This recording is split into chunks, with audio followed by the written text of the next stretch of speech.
भंवरी देवी हत्याकांड मामले में हाईकोर्ट के आदेश, बच्चों को मिलेगी पेंशन, डेथ सर्टिफिकेट नहीं होने के कारण रोक रखा था पैसा, पति का हिस्सा डिपार्टमेंट के पास रहेगा जमा। देश का चर्चित भंवरी देवी हत्याकांड एक बार फिर सुर्खियों में आया है। हाईकोर्ट ने गुरुवार को आदेश जारी करते हुए भंवरी देवी के बच्चों को उसकी पेंशन और रिटायरमेंट समेत सरकारी सेवा से जुड़े सभी लाभ देने के आदेश दिए हैं। हाईकोर्ट के जज अरुण मोगा की एकल पीठ ने इस संबंध में फैसला सुनाया। उन्होंने चिकित्सा विभाग को भंवरी देवी के 1 सितंबर 2011 से बकाया सेवा परिलाभ और उनकी नियमित पेंशन परिलाभ की गणना कर समस्त परिलाभ 4 महीने में ब्याज के साथ देने के आदेश दिए हैं। इसके साथ ही ये आदेश भी दिया कि भंवरी के पति अमरचंद का हिस्सा डिपार्टमेंट के पास रहेगा। बेल मिलने पर उसे ये हिस्सा मिलेगा। अमरचंद इसी हत्याकांड में अभी जोधपुर जेल में बंद हैं। 2018 में बेटे की लगी थी अनुकंपा नौकरी।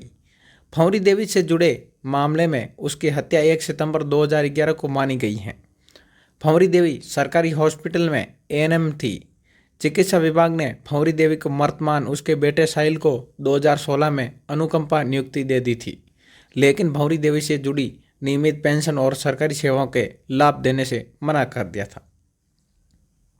चिकित्सा विभाग की ओर से तर्क दिया गया कि उसका डेथ सर्टिफिकेट नहीं है। ऐसे में उनकी दोनों बेटी अश्विनी और सुहानी और बेटे साहिल ने एडवोकेट यशपाल खिलेरी व विनीता के माध्यम से 2018 में हाईकोर्ट में एक याचिका पेश की। याचिका में बताया कि चिकित्सा विभाग ने भंवरी देवी को मौत मानकर बेटे को सरकारी नौकरी तो दे दी, लेकिन जब भंवरी देवी के बकाया सेवा परिलाभ, नियमित पेंशन और रिटायरमेंट के परिलाभ के लिए कहा तो डेथ सर्टिफिकेट नहीं होने का हवाला देकर मना कर दिया। इस पर बेटे और बेटियों की ओर से मृत्यु प्रमाण पत्र जारी करने के लिए कलेक्टर से अपील की गई, जहां से तहसीलदार को आदेश दिए। पिपाड़ सिटी तहसीलदार की ओर से रिपोर्ट बनाकर कलेक्टर को भेजी गई।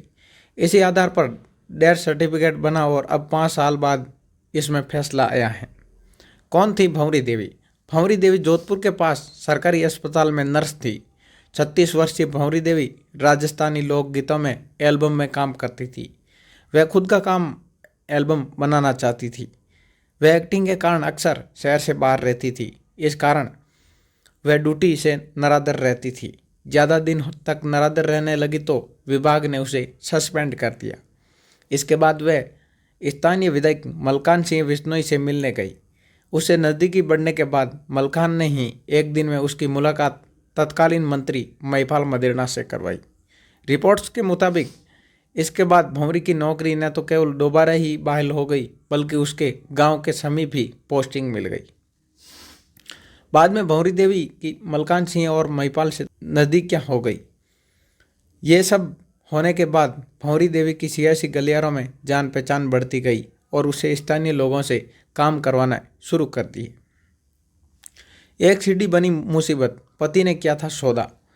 भंवरी ने दावा किया था कि उसके पास महिपाल और मलकान के साथ संबंधों की सीडी है। सीडी को वह सार्वजनिक कर देगी।